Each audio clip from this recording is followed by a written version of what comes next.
Haleluya. Akan duduk. Saya sapa dulu Bapak Ibu semua. Shalom Bapak Ibu. Shalom. Puji Tuhan. Ya, saya senang berjumpa dengan Bapak Ibu. Apakah Bapak Ibu senang berjumpa dengan saya? Senang. Amin. Iya dong. Karena kan diberkati. Amin. Karena ada orang yang tidak senang kalau diberkati. Amin. Amin. Kecuali kalau saya akan marah. Itu lain cerita itu. Ya. Saya akan selalu menyebutkan tentang ayat 2 Petrus 1 ayat 2. Dan ayat ini berkata, kasih karunia dan damai sejahtera akan berlimpah di dalam kehidupan kita oleh pengenalan akan Allah dan Tuhan Yesus. Itulah sebabnya saya Gembala Sidang selalu mengkhotbahkan tentang Tuhan Yesus. Agar apa? Agar setiap kita bisa mengalami kelimpahan kasih karunia dan damai sejahtera. Amin. Amin. Ya, dan lebih ekstrim lagi, saya mengkhotbahkan berurutan. Ya, mulai dari Kejadian, Keluaran, Imamat, Bilangan sampai dengan Wahyu. Tapi lebih ekstrim lagi, kesimpulannya harus Tuhan Yesus. Amin. Ya, kalau Bapak Ibu ingin menikmati Tuhan Yesus dari Kejadian sampai Wahyu, bisa masuk di YouTube saya yang bernama Gereja Spasi Herman. Ya, saudara akan melihat banyak khotbah-khotbah tentang Tuhan Yesus dari Kejadian sampai Wahyu. Amin. Ya, hari ini adalah khotbah kita, ya, tentang Kitab Ayub. Ya, ini berurutan, ya, Bapak Ibu. Kitab Ayub. Judul khotbah kita adalah Kisah Ayub. Apa judulnya Bapak Ibu? Kisah Ayub. Ya, Ayub ini seorang luar biasa. Kenapa luar biasa? Karena Allah memuji kesalehannya sampai 2 hari. Luar biasa. Kalau Allah memuji, itu pasti luar biasa. Kalau manusia memuji, itu bisa motifnya macam-macam. Ingin mengangkat, ingin menjilat, ingin menyenangkan hati kita juga bisa. Tapi juga ini juga ya sinis gitu ya, oh dia ya kan habis itu dijatuhkan. Ya macam-macam, iya kan? Tapi kalau Allah memuji, oh itu pasti luar biasa. Itu benar-benar, ya. Coba kita lihat Ayub 1 ayat 1 sampai 3. Ini luar biasa ya, Ayub ini. Ayub 1 ayat 1 sampai 3. Ayub. Ya, sudah. Ini saya bacakan ya. Ayub 1 pasal 1 ayat 1 sampai dengan 3. Demikian.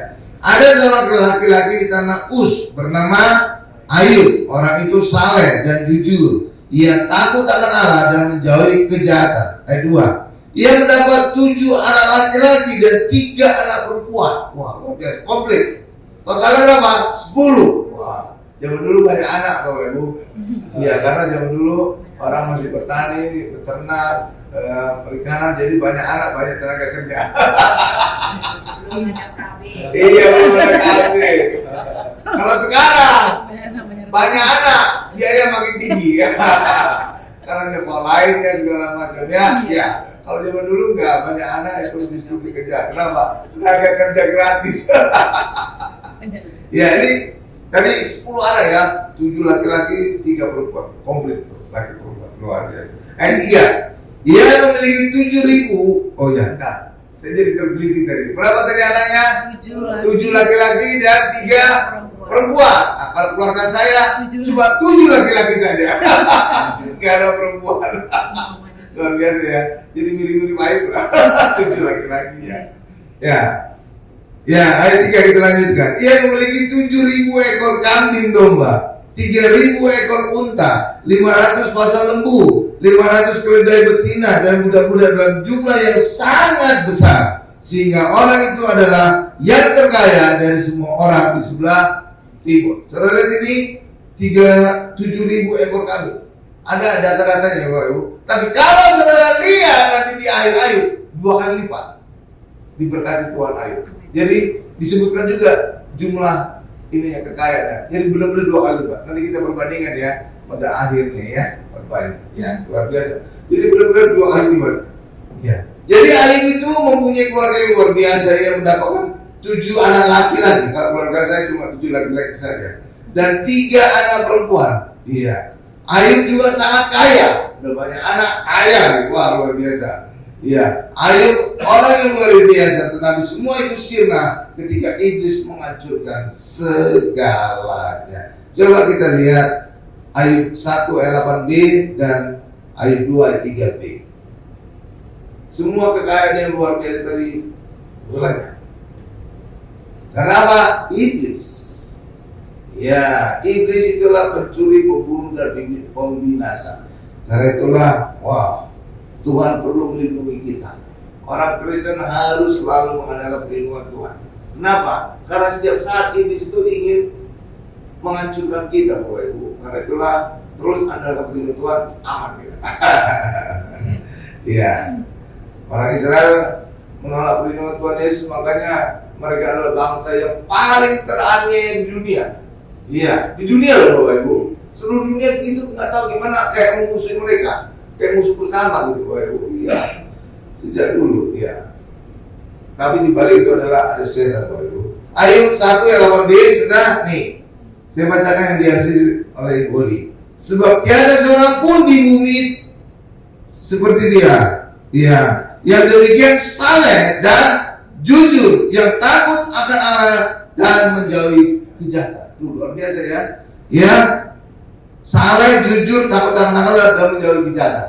Ya, oke, tuh luar biasa kan. Allah yang memuji loh. Kalau manusia mah bisa macam-macam motifnya. Sekarang Ayub 2 ayat 3b. Ini 2 kali Allah memuji. 2 kali. Berarti itu confirm. Ya kan? Kalau 2 kali kan kayak kita juga di internet apa? 2 kali kan? Konfirmasi kan? Kalau sekali belum konfirmasi. Ini kalau 2 kali, sama juga dengan Allah. Kalau 2 kali memuji seorang atau 2 kali memanggil seorang, itu confirm. Itu Allah memanggil. Allah yang memuji luar biasa. Nah, Ayub 2 ayat 3, firman Tuhan kepada iblis, apakah engkau memperhatikan hambaku Ayub? Sebab tiada seorang pun di bumi, wow, luar biasa, di bumi seperti dia yang demikian saleh dan jujur, yang takut akan Allah dan menjauhi kejahatan. Ia tetap tekun dalam kesalahannya, meskipun engkau telah membujuk aku melawan dia untuk mencelakakannya tanpa alasan. Oke Bapak Ibu ya, jadi iblis bisa membujuk Allah, tetapi Allah mengizinkan bukan ingin mencelakakan binasa Ayub, enggak. Karena Allah mengizinkan Ayub diuji karena Ayub akan diberkati pada akhirnya. Double berkat. Luar biasa. Jadi Allah itu memanfaatkan iblis juga Bapak Ibu. Iya. Jadi di sini kita lihat iblis itu minta izin kepada Allah untuk menghancurkan Ayub. Jadi yang menghancurkan Ayub itu siapa? Iblis, bukan Allah. Allah hanya mengizinkan. Oke ya Bapak Ibu ya. Jadi Allah itu pasif. Contohnya, contoh misalkan ya. Contoh ya. Misalkan ini ada air mineral. Istri saya, ibu gembala akan memberikannya ke wanita. Ya, minta izin kepada saya. Boleh nggak dia kasih ke kita? Boleh. Tapi yang jalankan kan ibu gembala, bukan saya. Saya hanya izinkan saja. Jadi saya bukan aktif, saya hanya pasif. Hal yang sama juga dengan Allah. Iblis membujuk agar iblis diberi kesempatan untuk menghancurkan Ayub, dan Allah mengizinkan. Tapi yang terjadi bukan Allah. Amin ya Ibu ya. Ya, jangan salah sangka. Kenapa? Karena ada nanti pernyataan Ayub yang dikutip banyak pendeta, dan itu adalah ucapan yang salah. Ya nanti tiba saatnya. Ya. Nah, jadi iblis itu minta izin untuk menghancurkan Ayub. Coba kita lihat Ayub 1 ayat 6 sampai 7. Iya.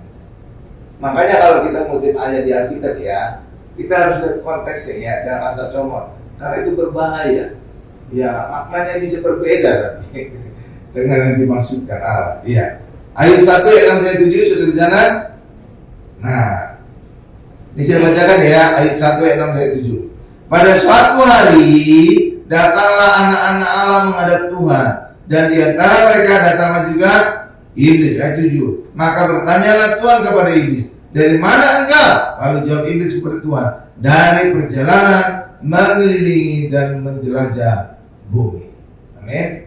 Saudara, ada pertanyaan, ada sesuatu di sini? Hah?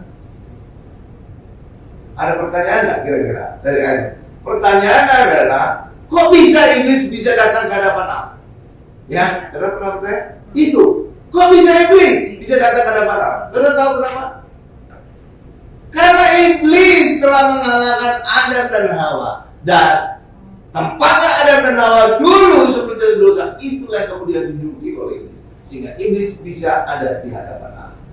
Jadi sebelumnya iblis itu tidak bisa menghadap Allah. Sebelumnya itu Adam dan Hawa yang ada di hadapan Allah. Tetapi ketika mereka jatuh dosa, dikalahkan oleh godaan iblis, maka iblis kemudian mengambil posisi Adam dan Hawa, berdiri di hadapan Allah. Tetapi yang celakanya lagi, posisi iblis menghadap Allah ini justru dipakai oleh iblis untuk mendakwa manusia siang dan malam di hadapan Allah. Dan itulah dikatakan di dalam Wahyu. Oke, Bapak Ibu ya. Tetapi Allah secara luar biasa. Ya, ini tidak berlangsung selamanya. Kenapa? Karena lewat kematian Yesus, lewat kebangkitan dan kenaikan ke surga, maka Tuhan Yesus yang kemudian berdiri di hadapan Allah. Ngapain Tuhan Yesus berdiri di hadapan Allah? Sebagai pembela kita. Kalau dalam Alkitab bersihnya disebut pengantara kita. Jadi saudara lihat, jadi ada 3 kali pergantian. Awalnya Adam dan Hawa yang berdiri di hadapan Allah. Oke, tapi ketika Adam dan Hawa jatuh dosa dikalahkan oleh godaan iblis yang ada di hadapan Allah. Ya, dan dia mendakwa manusia secara malam, termasuk juga mendakwa Ayub, membujuk Allah untuk iblis menghajar Ayub. Tetapi ini tidak terjadi selamanya. Kemudian lewat kematian dan kebangkitan Yesus naik ke surga, maka posisi ini kemudian ditempati oleh Tuhan Yesus. Dan Tuhan Yesus menjadi pengantara atau pembela atau advokat kita siang dan malam. Amin. Jadi aman kita sekarang. Ada Tuhan Yesus di hadapan Allah membela kita. Amin. Ya, ya. Lalu iblis kemana Pak? Ketika tempatnya sudah diambil oleh Yesus, iblis dilempar ke bumi. Ya, iblis dilempar ke bumi, Bapak Ibu. Ya, dilempar ke bumi. Ya, ngapain iblis? Iblis tidak lagi bisa mendakwa manusia di hadapan Allah siang dan malam lagi, tapi iblis memberi kesan bahwa Allah masih marah kepada manusia, sehingga manusia takut datang kepada Allah, lari dari Allah. Dan itulah nanti dikatakan dalam Petrus. Ya, nah kita buka dulu bahwa sekarang Tuhan Yesus telah menggantikan posisi iblis berdiri di hadapan Allah dan menjadi pembela atau pengantara atau advokat kita. 1 Yohanes 2 ayat 1. Coba kita lihat. Jadi saudara, kita aman sekarang, nggak bisa lagi didakwa oleh iblis. Amin ya. Tapi kalau tetangga sebelah bisa. Kenapa? Nggak ada pembela mereka. Mereka nggak percaya kepada Tuhan Yesus. Oke? Iya, jadi nggak ada pembela mereka. Jadi mereka benar-benar, wah, habis lah dikerjain iblis. Ya, nih, saya bacakan ya. Oke, saya bacakan 1 Yohanes 2 ayat 1 demikian. Anak-anakku, hal-hal ini kutuliskan kepadamu supaya kamu jangan berbuat dosa. Namun jika seorang berbuat dosa, kita mempunyai seorang pengantara pada Bapa, yaitu Yesus Kristus yang adil. Cuma kalau dalam bahasa Indonesia kurang tajam, dia tulisannya pengantara. Coba kita buka versi Alkitab bahasa Inggris, Injil versi ini. Itu lebih tajam. Ayatnya bukan ini Bu, yang tadi.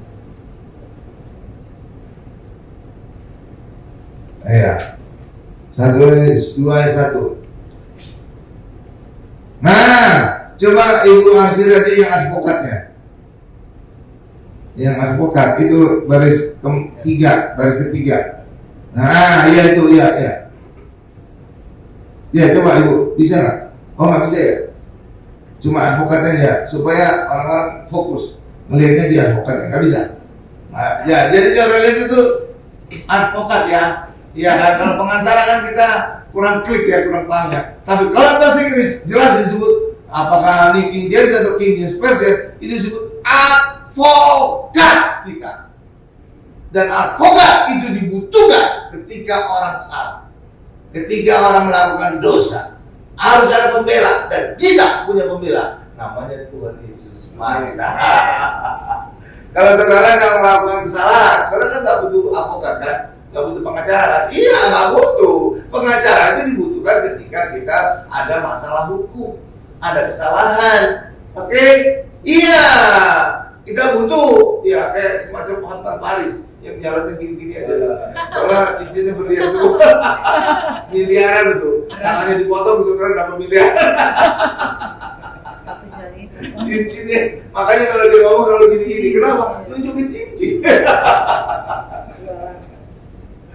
Cincinnya miliaran loh, ayo miliaran. Itu harga mobil, jadi kalau dijadi mobil itu mobilnya berjari-jari di tangannya. Lebih dari apa? Iya, orang miliar apa cuma 1,5 kan? Itu bisa lebih dari 1,5 di cincinnya. 1,5 M itu apa kan? Enggak, cincinnya lebih dari 1,5 M. Iya, makanya jalannya dari gini kan. Nggak tahu saya nanti kalau dia ketawa gimana ya? Cincin kotor juga ya. Dibersihin ya, ya pokoknya gitu lah, soalnya jangan imajinasi yang macam. Ya, oke. Jadi pengacara itu dibutuhkan ketika orang salah. Ya, hal yang sama juga dengan kita. Ketika kita berdosa, kita butuh pengacara, kita butuh advokat, dan itu adalah Tuhan Yesus. Itulah sebabnya orang Kristen tidak akan pernah lagi dihukum oleh Allah. Itu ditegaskan dalam Roma 8 ayat 1. Ya, setiap orang dalam Kristus bebas hukuman. Oke, kenapa? Pertama adalah karena Yesus telah menanggung dosa kita dan Yesus telah dihukum atas dosa-dosa kita. Amin. Nah, kalau dosa kita udah ditanggung Yesus semuanya, nggak ada alasan untuk kita dihukum Allah. Apa? Hukuman kan selalu terkait dengan dosa kan? Selalu terkait dengan kesalahan kan? Iya. Kalau semua kesalahan kita, dosa kita sudah ditanggung Yesus. Iya, nggak relevan lagi orang ngomong tentang hukuman. Hukuman apa? Orang dosanya sudah ditanggung Yesus.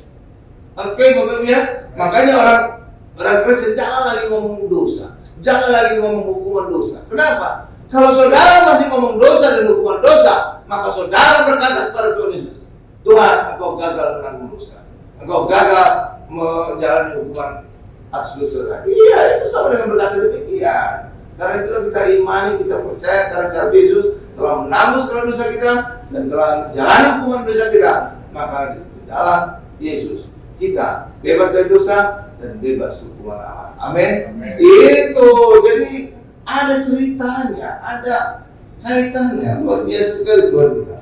Jadi Tuhan nggak sembarangan itu Bapak Ibu ya, proses penyelamatan manusia, penebusan manusia luar biasa. Nah, jadi iblis menghasut Allah sehingga mengizinkan Ayub dihancurkan. Jadi bukannya Allah yang menghancurkan Ayub, tetapi iblis. Allah hanya memberikan izin. Oke Bapak Ibu ya, pasif seperti tadi ayat Nurul ya. Ibu Gembala akan ngasih ayat Nurul kepada Nita, izin saya. Boleh saya kasih dia? Oh silakan. Nah, itu namanya minta izin. Jadi Allah demikian. Iblis minta izin kepada Allah untuk mencobai Ayub, bukan mencobai sebenarnya, itu menghancurkan Ayub. Cuma nggak sampai mati karena Allah melarang jangan sentuh nyawanya. Oke ya, tapi di luar nyawa habis Ayub. Nggak ada yang tersisa, bahkan kesehatan juga habis sampai dia korengan dari kepala sampai ujung kaki. Wah, luar biasa. Itu benar-benar Ayub itu sendiri loh, iya. Ya, nanti kita akan lihat ya. Bahkan istrinya yang harusnya mendampingi setia itu juga mendorong Ayub untuk mengutuki Allah. Iya, Pak Ibu. Nah, karena itulah salah ucapan Ayub yang berkata, ya coba Ayub 1 Ayub 1 Pak Ibu. Ayub 1 Ayub 1. Ini banyak sekali diucapkan oleh pendeta pada saat penghiburan orang kematian. Mereka berkata, Tuhan yang memberi, Tuhan yang mengambil, gitu Pak Ibu ya. Itu ucapan salah. Dalam kisah Ayub ini siapa yang mengambil Pak Ibu? Iblis, bukan Allah. Oke ya, makanya baca ayat lengkap. Pendeta kok nggak bisa baca ayat lengkapnya? Saya perlu ajari. Iya kan yang ngerti ayat siapa? Iblis kan? Iya kok bisa. Tuhan yang memberi, Tuhan yang mengambil. Gimana ceritanya?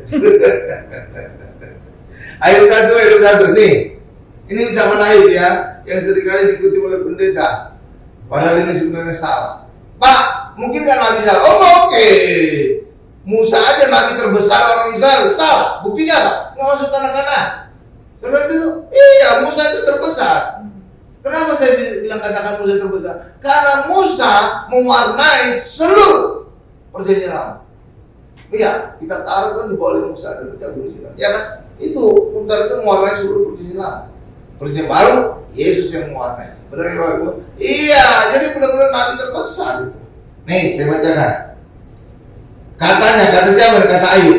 Dengan telanjang aku keluar dari kandungan ibuku, dengan telanjang juga aku akan kembali ke dalamnya. Tuhan yang memberi, Tuhan yang mengambil. Terpujilah nama Tuhan. Oke, Bapak. Ada dua kesalahan sini. Kesalahan pertama adalah dengan telanjang aku keluar dari kandungan ibuku, dengan telanjang juga aku akan kembali ke dalamnya. Anda bagaimana mau ikut kembali ke dalam? Bapak Ibu ya kan? Kembali kepada Allah itu benar. Kembali ke dalam rahmat. Kayak ucapannya si Nikodemus. Emang aku setua ini bisa masuk lagi ke kandungan ibu gua? Aduh, itu ahli loh. Nikodemus itu ahli Taurat tuh. Bahasa Inggris itu sering kali ahli Taurat itu disebut doktor. Ya benar. Doctor of law. Doktor dari hukum. Iya Bapak Ibu. Dalam bahasa Indonesia nggak ada disebut doktor. Tapi dalam Alkitab bahasa Inggris iya doktor. Doctor of law. Kamu masih juga ucapannya mirip Ayub. Emang saya kembali lagi ke Ayub Makas? Iya kan? Ya. Itu salah pertama. Yang kedua, ketika orang mati emangnya telanjang? Enggak kan? Enggak. Kalau orang saya, orang Batak, itu justru paling rapi saat mati.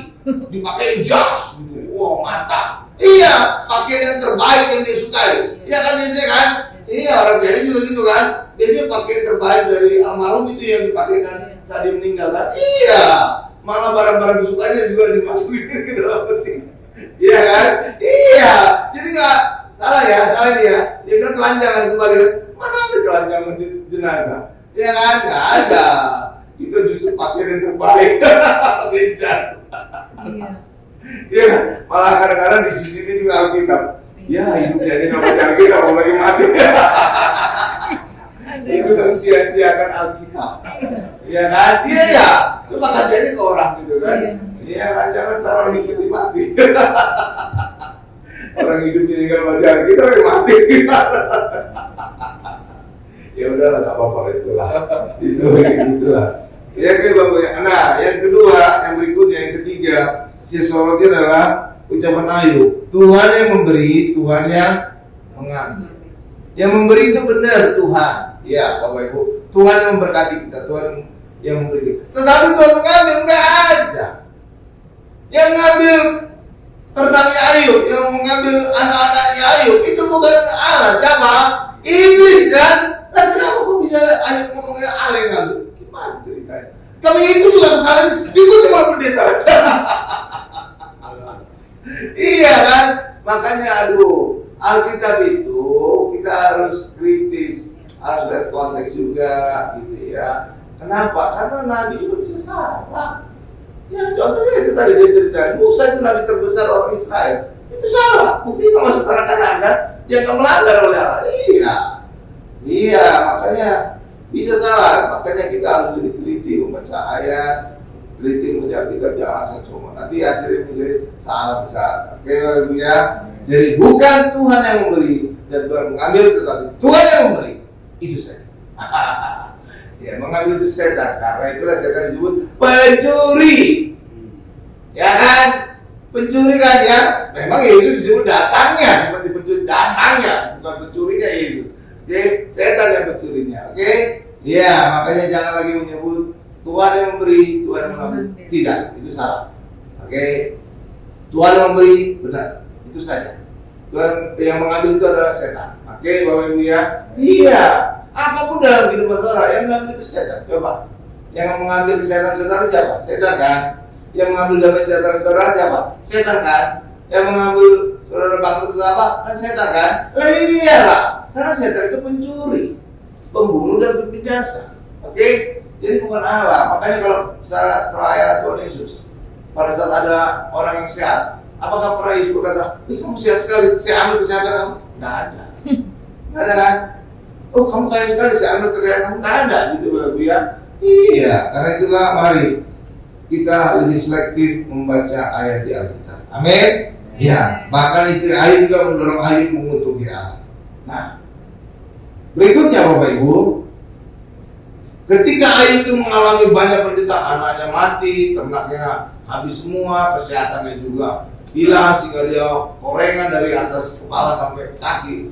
Teman-temannya bermaksud baik, menghibur Ayub.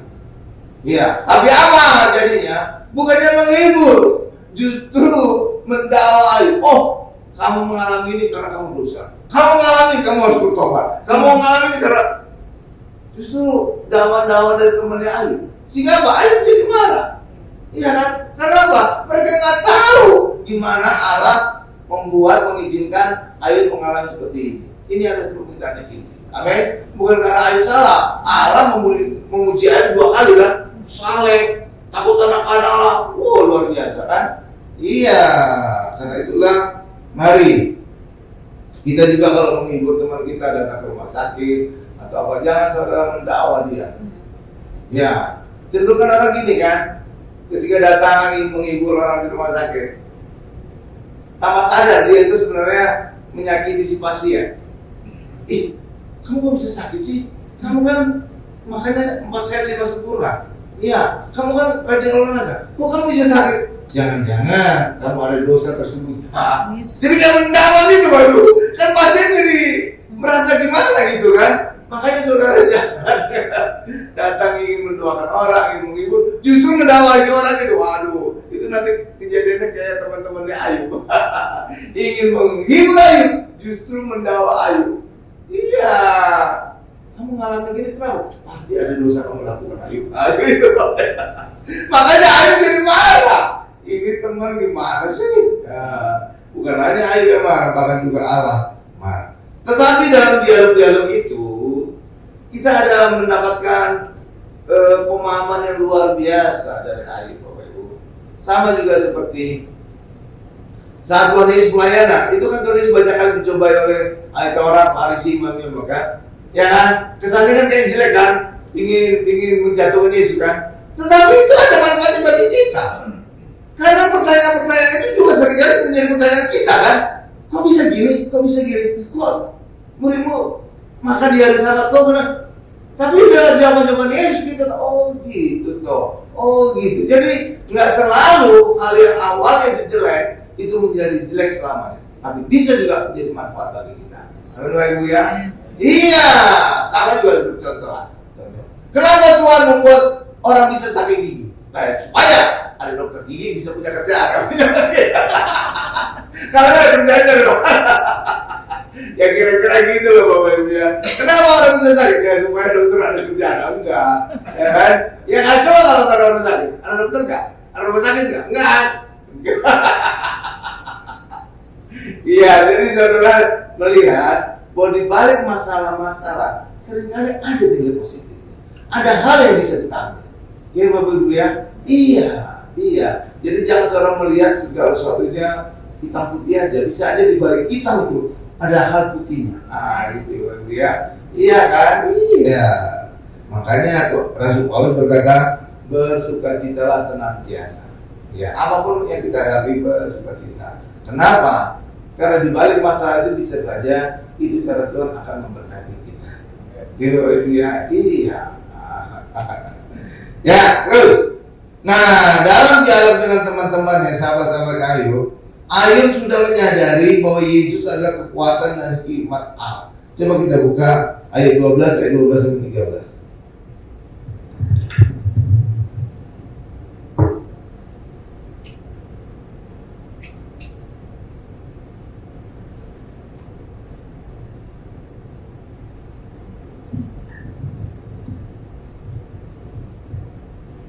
Ayat 12 sampai 13 sudah di sana Bapak Ibu.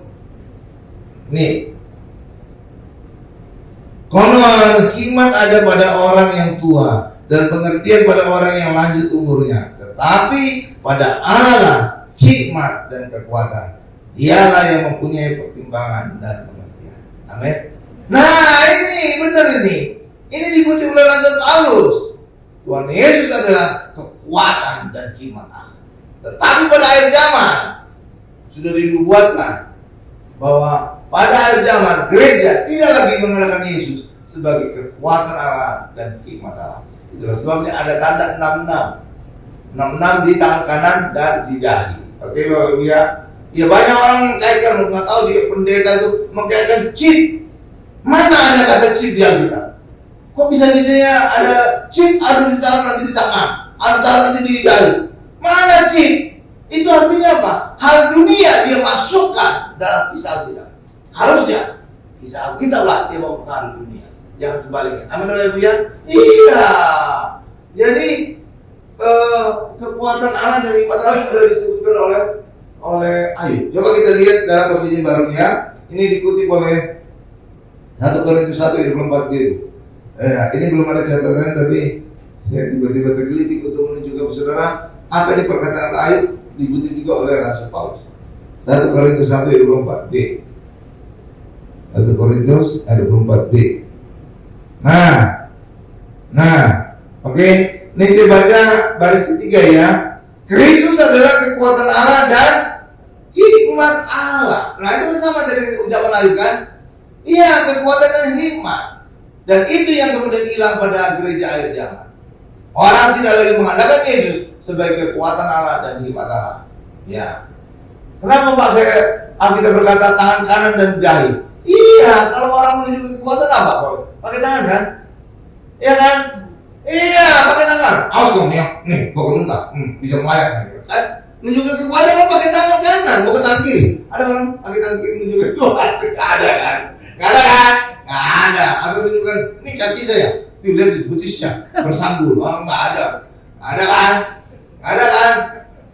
Enggak ada kan? Enggak. Jadi selalu menunjukkan tangan kanan, jadi menunjukkan kekuatan. Menunjukkan hikmat apa? Biasanya menunjukkan kan? Mikir gitu kan? Iya. Jadi kalau Alkitab Wahyu dikatakan tanda 66 pada tangan kanan dan pada dahi, menunjukkan apa?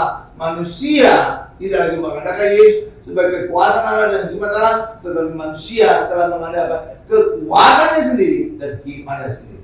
Itu maknanya Bapak Ibu. Kitab Wahyu itu kitab simbol. Oke ya Bapak Ibu ya. Iya. Tapi rupanya Ayub sudah menyebutkannya ribuan tahun sebelumnya. Luar biasa Ayub. Oke ya. Bahkan Ayub juga sudah menubuatkan penembusan Tuhan Yesus. Penembusan Tuhan Yesus ribuan tahun kemudian. Dia sudah bisa lihat. Coba kita lihat Ayub 19 ayat 5 dan 27.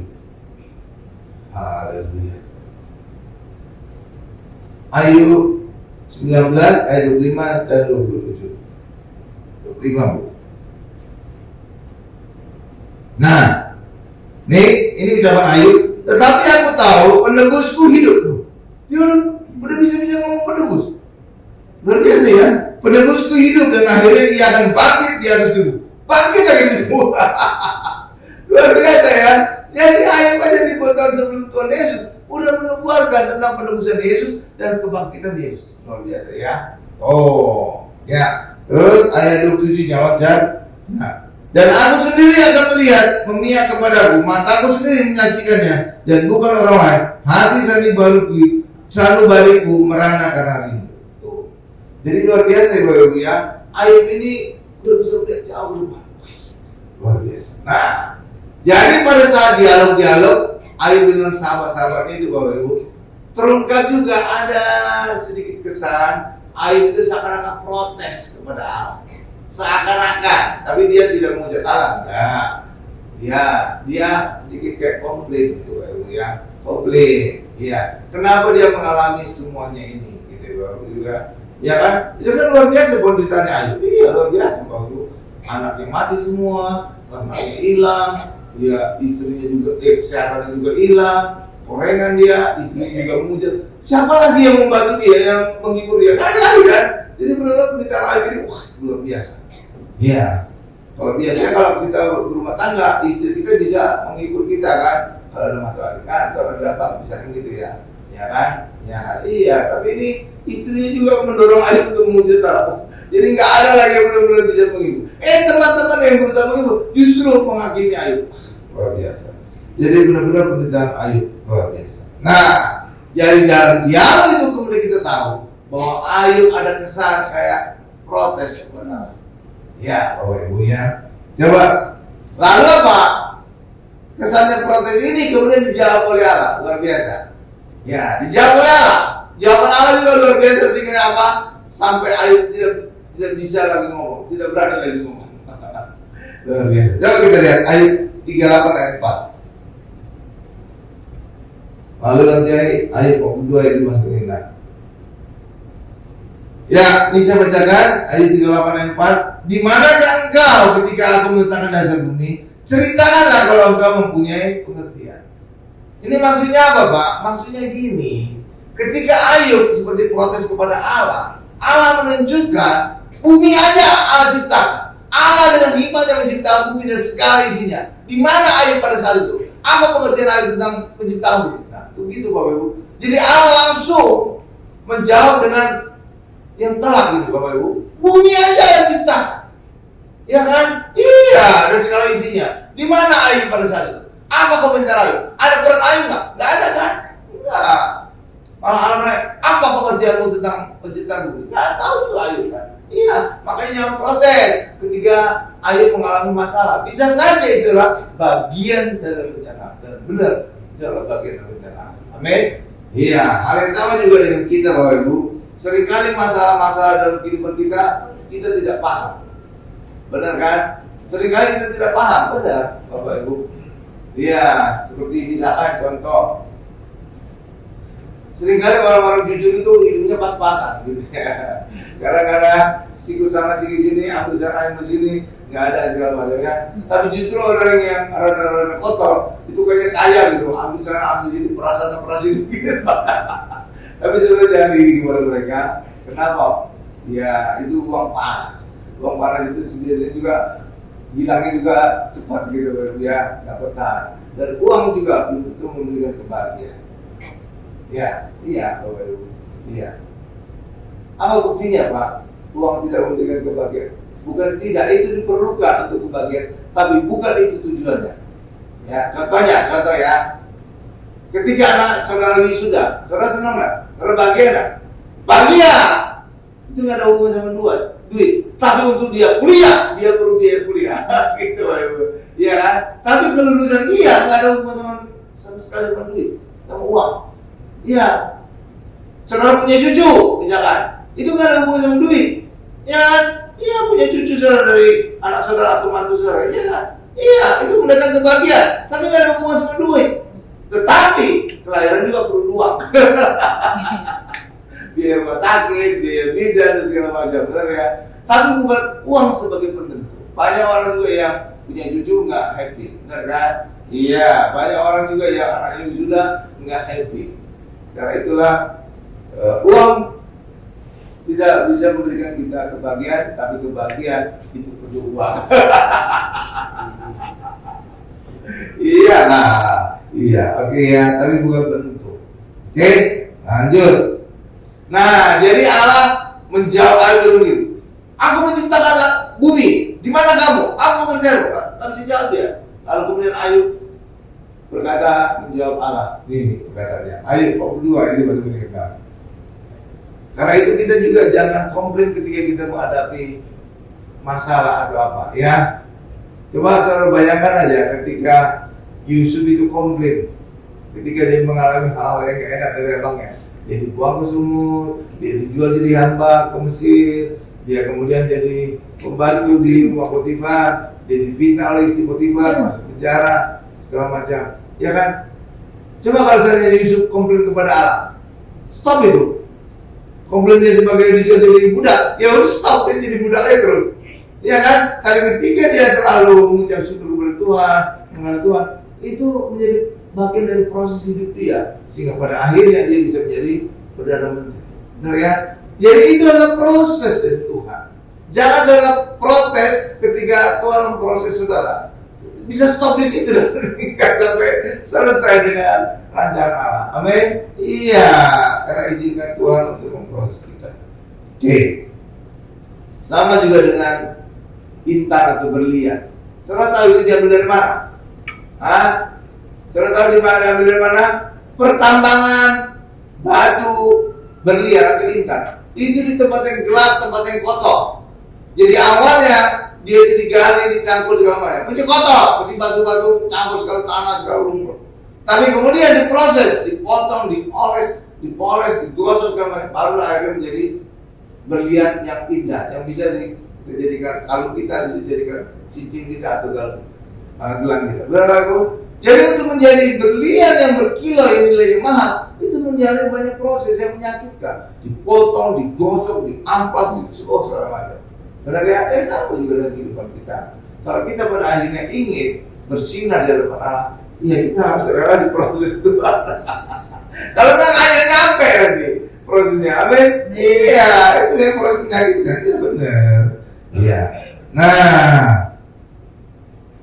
kemudian apa? Akhirnya Ayub mengakui bahwa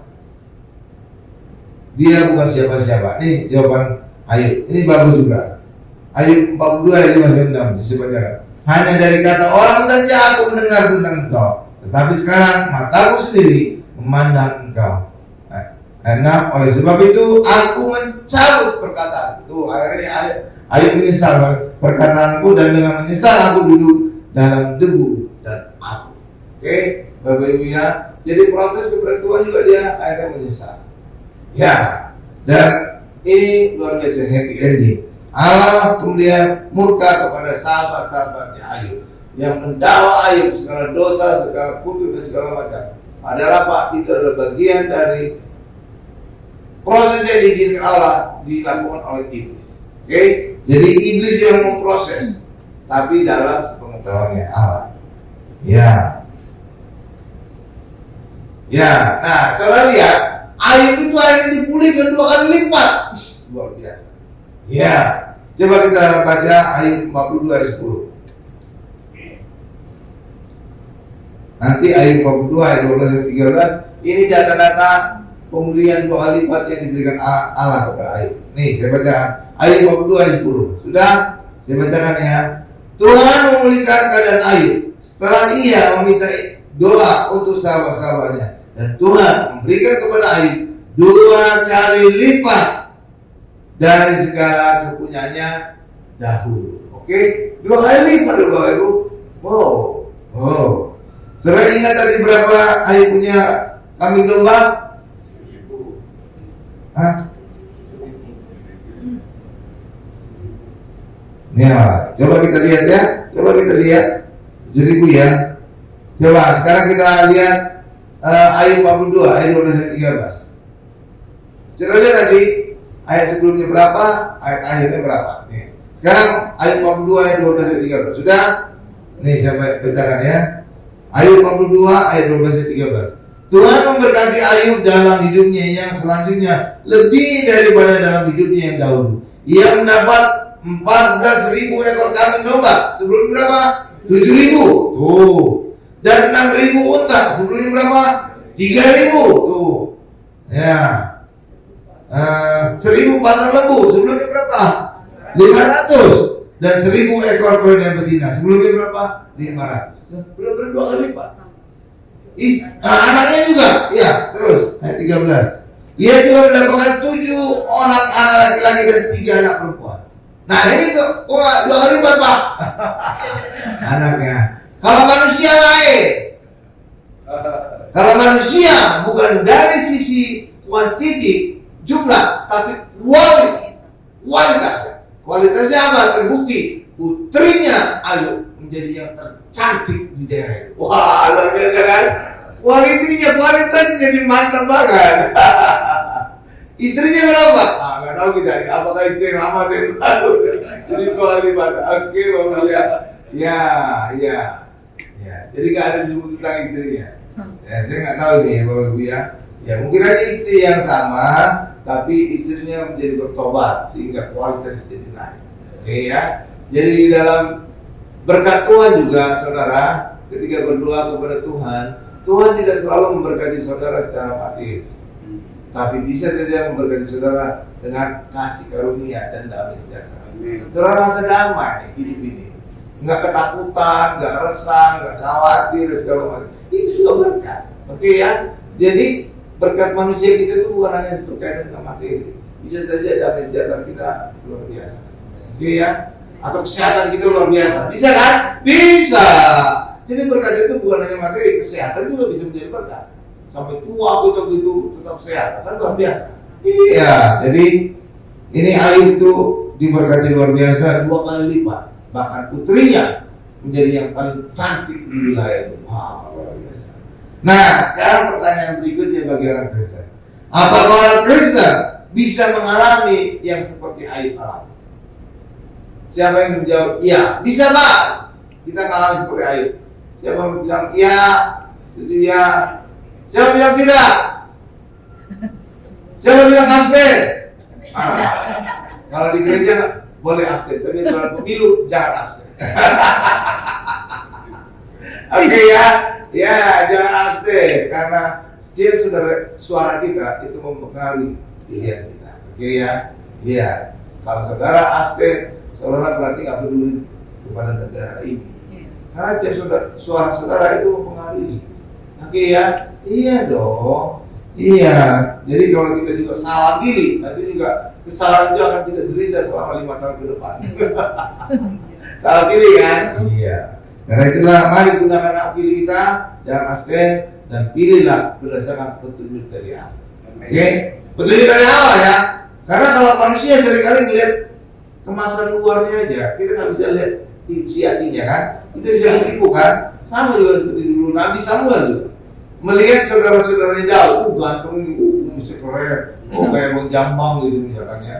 Iya, saudara tertuanya Daud. Ternyata Allah berkata, bukan dia. Allah melihat hati, manusia melihat tampilan luar. Benar kan? Iya, kita nggak bisa lihat hatinya kan? Iya. Dan benar itu apa yang dikatakan oleh Allah. Buktinya apa?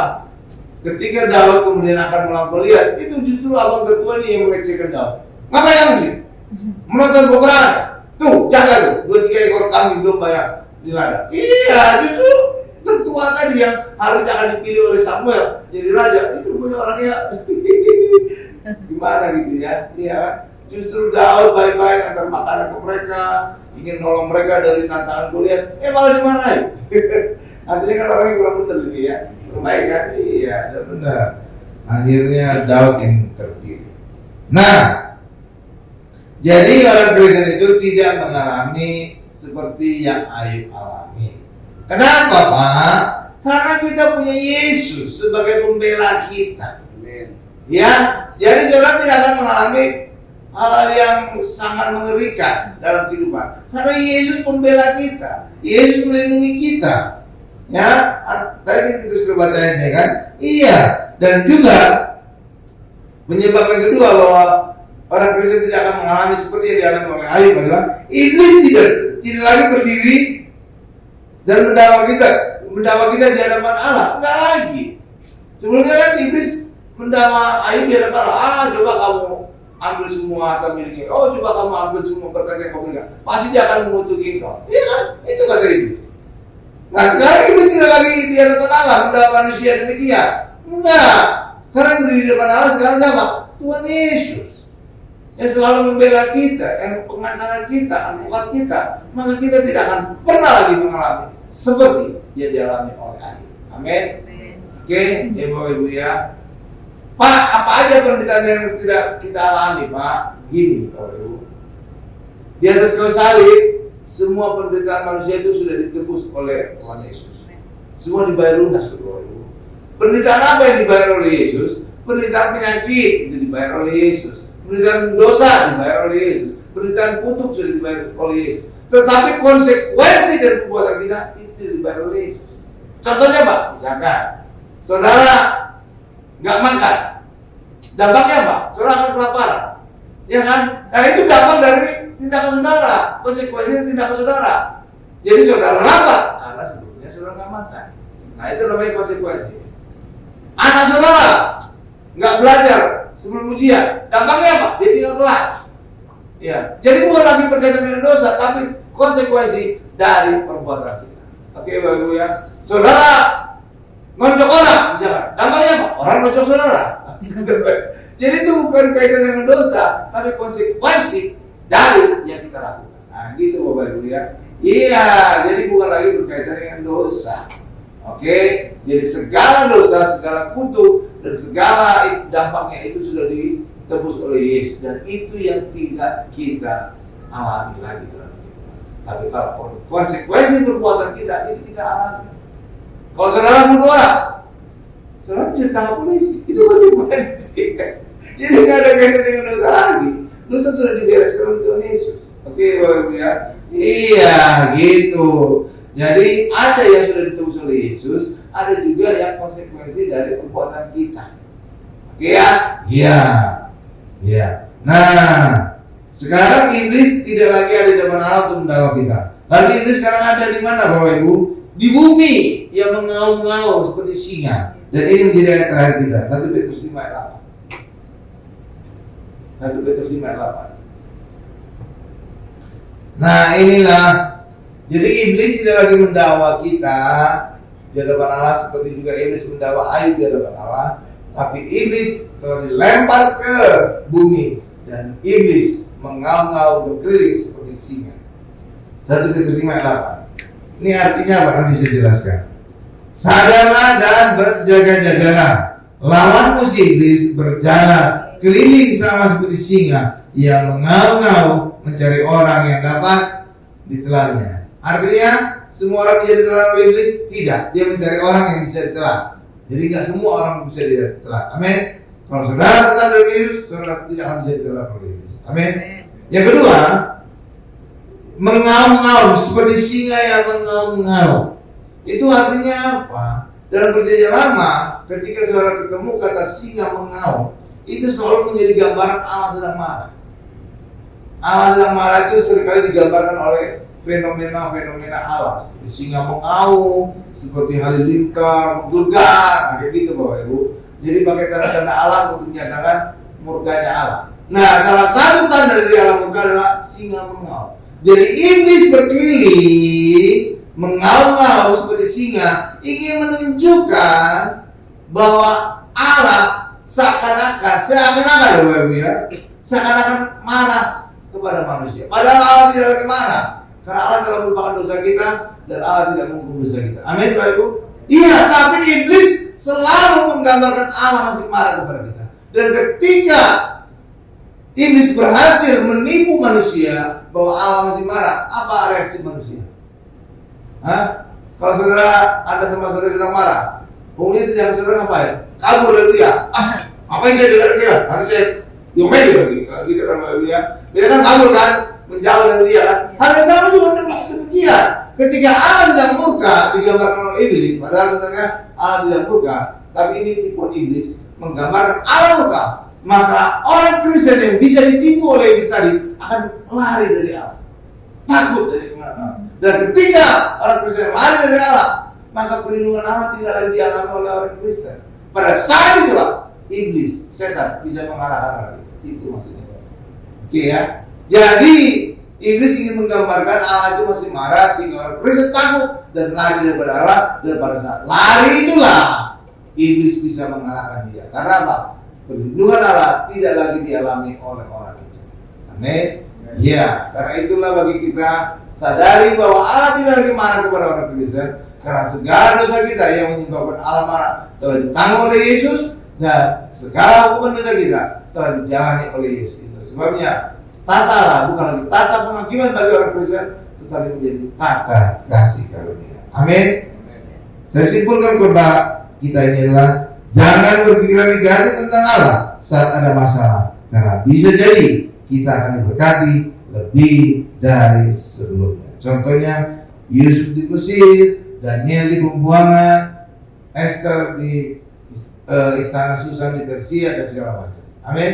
Jadi mari selalu mengucap syukur karena kita tidak tahu masalah ini bisa dipakai Allah untuk memberkati hidup kita. Amin. Kita tundukkan kepada